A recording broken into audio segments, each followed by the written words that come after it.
পাহাড়, ঝর্ণা, প্রকৃতির অপরূপ সৌন্দর্য দেখতে খাগড়াছড়ির আলুটিলা, রিসাং ঝর্ণা সহ পর্যটন কেন্দ্রে ভিড় বেড়েছে পর্যটকদের। নয়নাভিরাম প্রকৃতির সৌন্দর্য দেখে মুগ্ধ হচ্ছেন সবাই। পর্যটকদের নিরাপত্তায় কাজ করছে টুরিস্ট পুলিশ।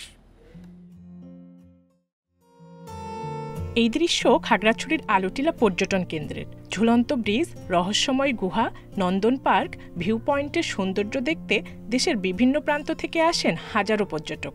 একই অবস্থা সাজেকের রুইলুই ও কংলাক পর্যটন কেন্দ্রেও। দর্শনার্থীদের পদচারণায় মুখরিত এসব স্থান। সারা বছর পর্যটক থাকলেও ফেব্রুয়ারিতে বেড়েছে কয়েক গুণ। পাহাড়ের সৌন্দর্য দেখে মুগ্ধ হচ্ছেন পর্যটকরা। যেখানে ঝর্ণা থেকে একদম স্রোতস্বিনী ঝর্ণা নিচে নেমে মানে ডুবে আবার ভেসে ওঠা যায়। এখানে আসার পর প্রাকৃতিক সৌন্দর্য আসলে অপরিসীম সৌন্দর্য, সুন্দর, চমৎকার, যথেষ্ট সাজানো গোছানো। পর্যটন কেন্দ্রগুলোতে দর্শনার্থী বেশি আসায় রাজস্ব আয় বাড়ার আশা পর্যটন সংশ্লিষ্টদের। আমাদের পর্যটক সমাগম বৃদ্ধি পেয়েছে।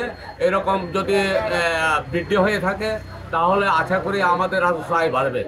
পর্যটকদের নিরাপত্তায় টুরিস্ট পুলিশের পাশাপাশি কাজ করছে আইন শৃঙ্খলা বাহিনীও।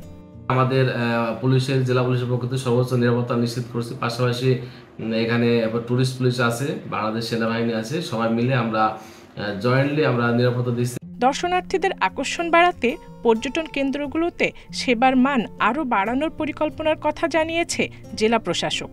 এখানে পর্যটকদের যে সুযোগ সুবিধা দেওয়া প্রয়োজন, সেক্ষেত্রে আমরা আরও মান বৃদ্ধি করতে পারি। আমাদের এ বিষয়ে পরিকল্পনা রয়েছে যে কিভাবে তাদেরকে আরও নিরাপদে আমরা গন্তব্যে পৌঁছানো থেকে শুরু করে তাদের ফিরে যাওয়াটা নিশ্চিত করতে পারি। এ বিষয়ে জেলা প্রশাসন সচেষ্ট রয়েছে।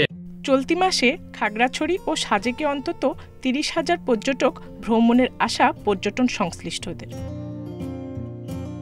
Independent news.